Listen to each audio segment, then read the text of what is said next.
My name is Lily Carter, and for most of my life, I believed I didn't belong anywhere. Not in a family, not in a home, not even in my own story. I was just surviving. I started working when I was 16, not because I wanted to, because I had no choice. By 17, I was completely alone. No parents, no safety net, no one waiting for me at home. Home, if you could even call it that, was a tiny apartment above a laundromat, the kind of place where the walls felt thin and the nights felt long. The machines downstairs never stopped running. And honestly, neither did I. Every day was the same. Work, eat if I could, sleep if I had time, repeat. I wasn't living. I was just trying not to fall apart. That's when I got the job delivering pizza. It wasn't glamorous, but it paid enough to keep me going. And in my world, that was more than enough. Most nights were routine. Knock on door. Hand over food. Take the tip. Leave. No conversations. No connections. No memories. Until one night, everything changed. It was a Saturday. Late. Quiet. I got an order that felt different. Private road. No house number visible. Just a long driveway disappearing into darkness. I remember sitting in my car for a moment, thinking, this has to be a mistake. But it wasn't. At the end of that driveway was a mansion. Not just big, not just expensive. The kind of place you only see in movies. Perfect lights, perfect lawn, perfect silence. And somehow, I was standing at its door. I knocked. And when the door opened, I saw him. An old man, maybe late 70s. Simple sweater, soft eyes. But the way he looked at me, it didn't feel normal. Felt like he knew me. You're new, he said quietly. I nodded. Yeah, first time here. He smiled. Not big, not fake, just gentle. Good, he said. I'm glad it's you. That confused me. But I didn't question it. I handed him the pizza. He handed me the money. And then, the tip. $2. I tried not to react. But inside, I was annoyed. This man lived in a mansion and tipped less than people in tiny apartments. I forced a smile. Thank you. And I left, thinking that would be the last time I saw him. But I was wrong, because the next Saturday, the same order came in. Same address, same pizza. And when I arrived, he opened the door himself. I was hoping it would be you, he said. I blinked. Me. He nodded slowly. You seem like a good person. I didn't know what to say. No one had said that to me in a long time. So I just smiled awkwardly, handed him the pizza, took the money, $2. Again. And somehow, that bothered me less this time, because something else felt more important.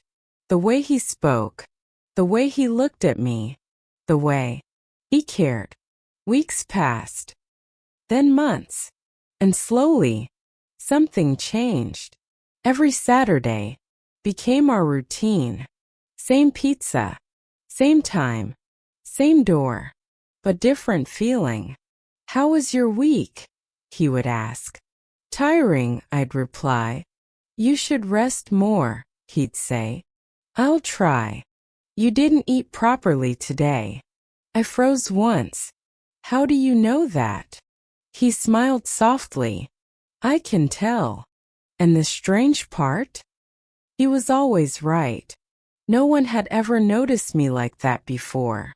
No one had ever paid attention. And slowly, without realizing it, I started looking forward to Saturdays. Not for the money, not for the job, but for him. Because for a few minutes, every week, I wasn't invisible anymore. But I didn't know that those small moments were hiding a truth that would change my life forever. First, I told myself it was nothing. Just a regular customer. Just a routine. Just another door I knocked on every week. But it wasn't. Not anymore. Because something about him started to feel different. Every Saturday, when I walked up that long driveway, I didn't feel nervous anymore. Felt expected. Like someone was actually waiting for me. And for someone like me, that feeling, it meant everything. One night it was raining. Hard. Cold. The kind of rain that soaks through your clothes and makes everything feel heavier than it already is. I almost didn't go, but I needed the money. So I drove. Delivered. Knocked. The door opened quickly this time, like he had been standing right there, waiting. "You're late," he said softly. I sighed. Traffic and the rain. He looked at me carefully, not judging, just observing. "You're freezing," he said. "I'm fine," I replied quickly. "You're not." That caught me off guard. No one corrected me like that. No one cared enough to. He stepped back slightly. "Wait here." Before I could respond, he disappeared inside. I stood there confused. Rain dripping from my jacket. Pizza box getting cold in my hands. A few seconds later, he came back, holding a towel. "Take this," he said. I hesitated. "I'll give it back next week." He shook his head gently. "Keep it." I stared at him. "Are you sure?" He nodded. "You need it more than I do." I don't know why, but that moment hit me harder than it should have. Because it wasn't about the towel. It was about the fact that someone noticed. I was struggling. "Thank you," I said quietly. He gave a small smile. "You're welcome, Lily." I froze. I never told him my name. My heart started beating faster. "How do you know my name?" For a second, just a second, his expression changed. Like he realized something. Like he slipped. But then he smiled again. Calm. Controlled. "It's on the receipt," he said. I looked down. He was right. But something about the way he said it didn't feel right. Still, I didn't push. I took the money, $2, as always, and walked back to my car. But this time, I didn't drive away immediately. I sat there, hands on the steering wheel, thinking, because for the first time, something felt off. Not bad, not dangerous, just unfinished. Like there was something he wasn't saying, and I couldn't stop thinking about it. The next few weeks, things continued like normal. Same routine, same questions, same quiet conversations. But now, I was paying attention, watching him more closely, and I started noticing things I hadn't before. The way he looked at me wasn't just kind, it was emotional, like he was holding something back. Like every time he spoke, he was choosing his words carefully. One night I asked him something different.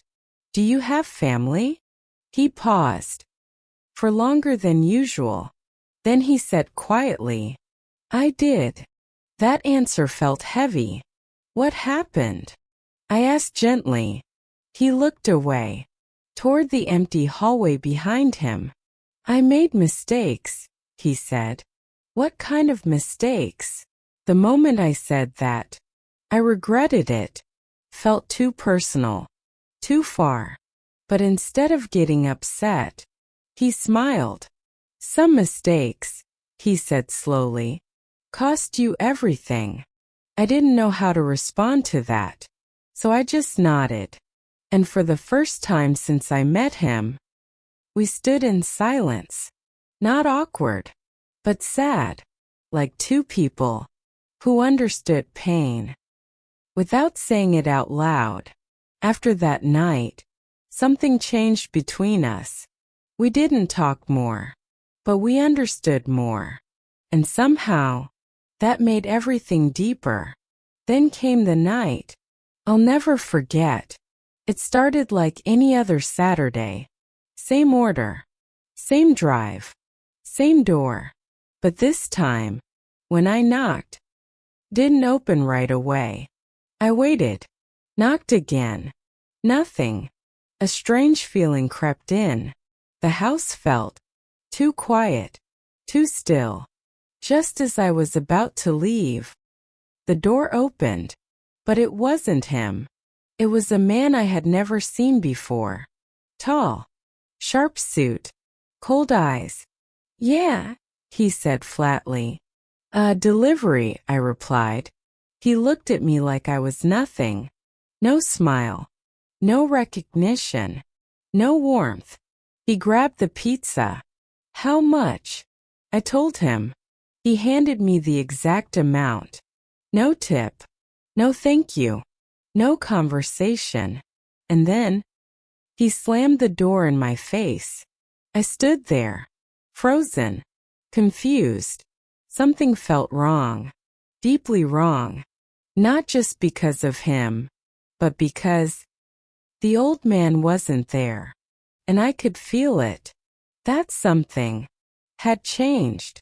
That something was ending. And for the first time, since all of this started, I felt it. Fear. 'Cause I didn't know why. But I knew I wasn't going to see him again. That night, I couldn't sleep. No matter how hard I tried, my mind kept going back to that door. The way it opened. The man standing there. The way he looked at me. Like I didn't exist. And more than anything, the fact that he wasn't there. The old man. Something inside me felt off. Like a quiet warning I couldn't explain. Days passed. Then a week. No orders. Another week. Still nothing. By the third week, I stopped checking the system. 'Cause deep down, I already knew. Something had ended. And I didn't even get to say goodbye. I tried to convince myself it didn't matter. He was just a customer, I whispered one night. But the truth? That wasn't true anymore. 'Cause somehow, in those few minutes every Saturday, he became the closest thing I had to family. Now, he was gone. Then one afternoon, my phone rang. Unknown number. I almost ignored it. But something told me to answer. Hello, I said. Is this Lily Carter? A calm voice asked. Yes, who is this? My name is Daniel Hayes. I'm calling regarding Mr. Harrison. My heart dropped. What about him? I asked quickly. There was a pause. The kind that tells you what's coming next. Won't be easy. I'm sorry to inform you. He passed away. Everything inside me went still. I didn't cry. Not immediately. I just stared ahead. 'Cause somehow, I already knew. But hearing it made it real. I see, I whispered. I understand this may be unexpected, he continued. But there's something else. I swallowed. What? He left something for you. I blinked. For me? Yes. That doesn't make sense, I said quickly. I think you have the wrong person. No, he replied calmly. We don't. And just like that, everything started to change. 2 days later, I found myself standing in front of a building I never imagined entering. A law office. Clean, quiet, cold. I felt out of place the moment I stepped inside. Like I didn't belong there. Like I was walking into someone else's life. Miss Carter, the receptionist said. I nodded nervously. Please go in. Mr. Hayes is waiting for you. I took a deep breath and walked in. He stood up to greet me. Lily, he said gently. Thank you for coming. I sat down slowly. I don't understand why I'm here, I admitted. He studied me for a moment, then reached into his desk and pulled out an envelope. This, he said, was left specifically for you. My hands felt cold as I took it. Inside was a letter, a small key, and a document. First, I didn't understand what I was looking at, but then I saw the words clearly. DNA test result. My heart started pounding. I looked up at him. What is this? Open it, he said softly. I did, and the moment I read the result, my entire world shifted. 99.97% match. I felt like I couldn't breathe. This has to be a mistake, I said quickly. It's not, he replied. I shook my head. No, I don't have family. He leaned forward slightly. You did, he said gently. My voice trembled. What does this mean? He took a slow breath. It means Mr. Harrison was your grandfather. Silence. Complete silence. I stared at him, waiting for him to say something else. Anything. That's not possible, I whispered. I think there's been a misunderstanding. There hasn't, he said firmly. My hand started shaking. No, my father never talked about family. That's because he couldn't, Daniel replied. I looked up. What do you mean? And that's when the truth started unfolding. Your father, he began slowly, was the son of a very powerful family. My chest tightened. But he fell in love with someone they didn't approve of. My mother, I whispered. He nodded. They gave him a choice, Daniel continued. Leave her, or leave the family. I felt tears forming. And he chose her, I said. Yes, he confirmed. And for that, he was cut off. My heart broke in a way I didn't expect. They erased him, Daniel said quietly. No contact. No support. Nothing. I looked down. So what happened to him? I asked. Daniel hesitated. We don't know everything, he admitted. But what we do know is this. He tried to come back. I looked up sharply. What? He wrote letters, Daniel said. Dozens of them. My breath caught. Letters to who? To his father, he replied. To Mr. Harrison. Tears rolled down my face. But he never got a response, Daniel continued, because those letters never reached him. My stomach dropped. What do you mean? Daniel's expression hardened slightly. They were intercepted. A cold feeling spread through my chest. By who? I asked quietly. He looked directly at me. By the rest of the family. Everything clicked. The cold man. The door. The silence. They didn't just push him out, I whispered. They made sure he never came back. Daniel nodded.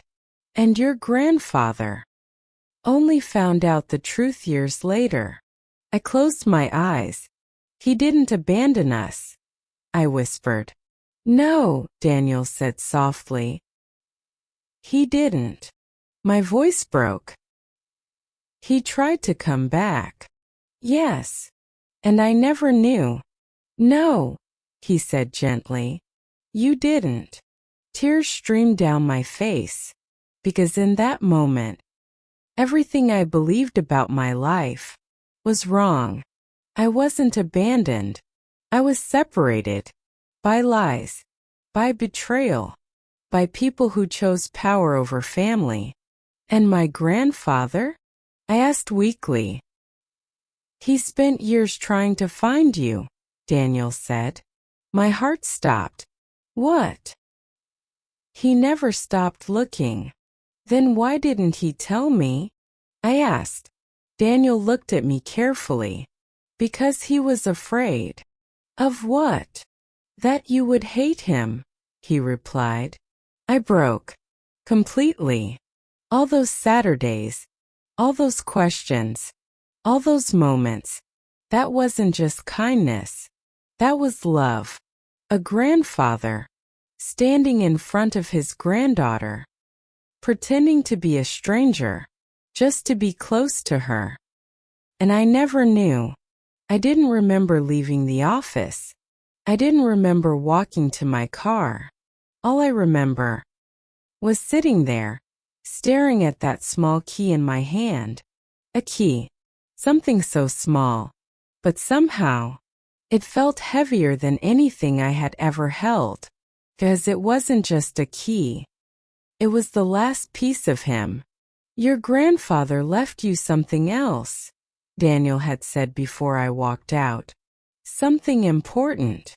At the time, I didn't even ask what it was, because my heart was still trying to process the truth that the man I thought was just a quiet, kind stranger was my family, the only family I had left, and I never even got to call him that. That night, I didn't cry loudly. There were no dramatic breakdowns, just silence, tears that kept falling, without permission, because grief hits differently when it comes with truth. The next morning, I went back. Same office, same chair, same feeling in my chest. But this time, I was ready. I want to know everything, I said. Daniel nodded. There's a will, he replied. Of course there was. A man like him had a life worth dividing. But something in Daniel's expression told me this wasn't going to be simple.